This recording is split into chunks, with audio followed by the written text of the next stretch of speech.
a desolate road winding through dense, dark woods. The kind of road where the trees seem to whisper secrets to the night.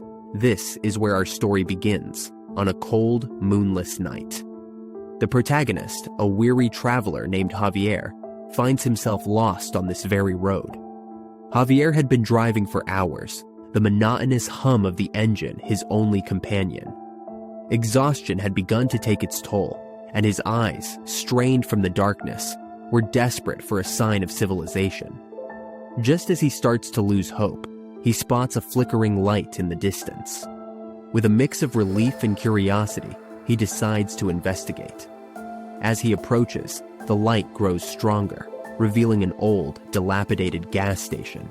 The neon sign, barely hanging on, flickers erratically, casting eerie shadows. Javier pulls in, hoping to find some help, or at least a momentary respite from the dark. The station is deserted, but the door creaks open as he pushes it. Inside, the air is thick with dust and the smell of decay. He calls out, but there's no answer. As he ventures further inside, he notices a single gas pump still operational. It's an odd sight, considering the station's otherwise abandoned state. Javier approaches the pump, contemplating whether to fill up his tank or leave quickly. That's when he hears a sound that makes his blood run cold. The low, guttural growl of something not quite human. His instincts scream at him to leave, but curiosity and a sense of impending doom keeps him rooted in place. He turns around to see a figure emerging from the shadows. It's tall, with eyes that seem to pierce through the darkness. Its presence is menacing, and an unsettling chill fills the air.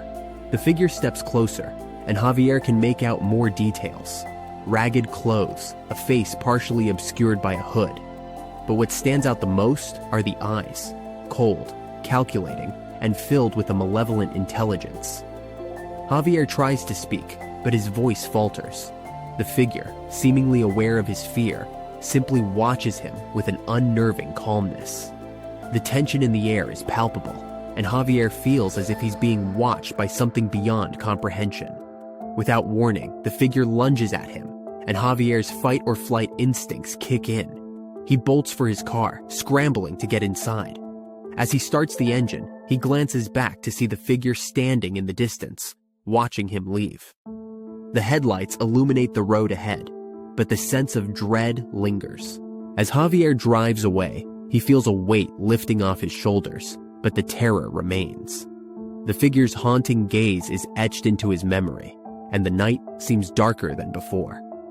He eventually finds his way back to a familiar road, but the encounter has left him shaken. The next day, Javier tries to recount the events to friends and family, but no one seems to believe him. The gas station he described doesn't appear on any maps, and no one recalls a place matching his description. It's as if the station and the figure were never there. To this day, Javier wonders if it was a figment of his imagination, a trick of the mind brought on by exhaustion and fear. But deep down, he knows the encounter was real.